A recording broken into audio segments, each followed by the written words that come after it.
My name's Brookes and I'm a Conscientious Objector. Yay.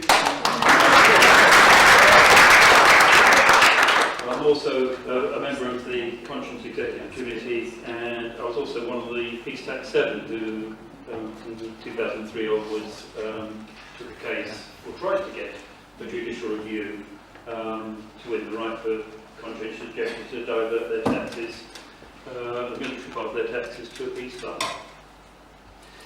And it all started in the 1980s. I was campaigning against Trident, not the renewal, but actually the introduction of it in the first place, and the introduction of cruise missiles. We were pretty busy around us because I live on the edge of Salisbury Plain and they brought the missile launchers there. Around that time I picked up a leaflet about conscience, and when I read it, it made an awful lot of sense to me. What is the point in protesting if I continue to pay for the war machine with my taxes? It's contradictory. I've been a member ever since, during which time I frequently considered whether to withhold the military portion of my taxes. And in any case, I believe that the formation of a peace tax fund would be a good idea, so I was right behind the whole thing. For various reasons I didn't feel I could withhold my taxes, but a watershed moment came in 2002 in the autumn. We all knew, I think, that Bush and Blair were going to invade Iraq. It felt totally wrong, not just utterly morally wrong, but actually illegal. Yeah. And that was the last straw for me, and I said, I knew I was going to owe some taxes, and I thought, well, I'm not going to get these taxes. I'm withholding my taxes. I also, at the same time, because I'd thought about this a lot, and there are all sorts of implications when you decide to withhold taxes. You're going to get hassled by bailiffs, you're going to end up in court. It can have an effect on your family. I was a company director, I ran a small company. It could have had some effect on my employees. So one has to think about these things. So I realised when I made that snap decision that, of course, it came with an obligation that I would most likely be withholding my taxes for the rest of my life. That's how it is. And I have to say, yes, it is a mental strain. I've had the bailiffs twice. I think just waiting for them's the worst bit. I've also been to court several times.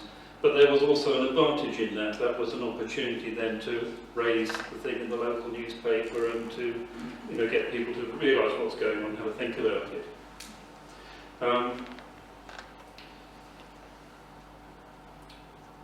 And the other thing that I minded about was reducing my contribution to the social good of the country. Obviously, if I'm going to withhold all my taxes, of course it was all my income tax, of course I was continuing to pay VAT, as we all do. I think the VAT element is probably bigger than the income tax element, and there are all these other little taxes as well, but so obviously those were still being paid.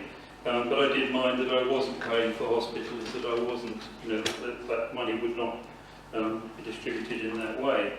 But I didn't mind as much as I minded about paying for the war machine.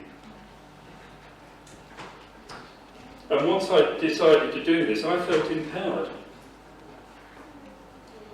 I felt I'd made the right decision, and I continue to believe that this is a just cause. Deliberately killing people is immoral. And this war was also illegal under international law. It had nothing even to do with the destruction of the World Trade Center. What it was about, I think we're all trying to still understand. So, I withheld the taxes, but let me be clear, I'm not asking to be let off in paid taxes. It wasn't a matter of holding it back and keeping the money.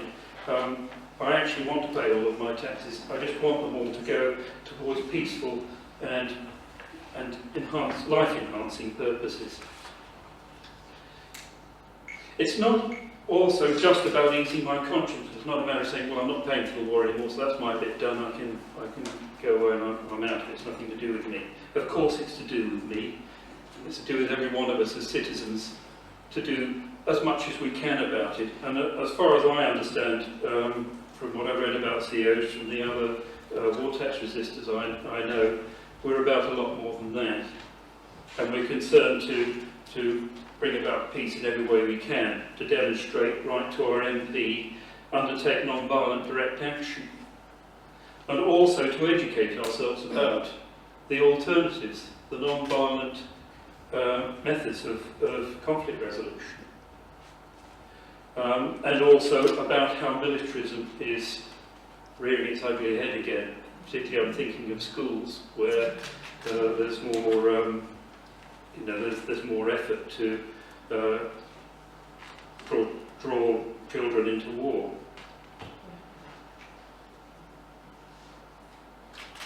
So, how would a peace tax fund be significant? If if we have the fund and our taxes from the military goes into this peace fund, won't the government just shuffle the coins around, or just do a job on the ledger? Something will come off health to go to bolster up the military, and then our money will go into the military. They might do something as cynical as that. That's possible, and that's why it's important that actually this peace fund is open and we can all see how it's being spent, and we will have an opportunity to say something about that if we think it's being misspent, or if the spirit of the act isn't being carried out.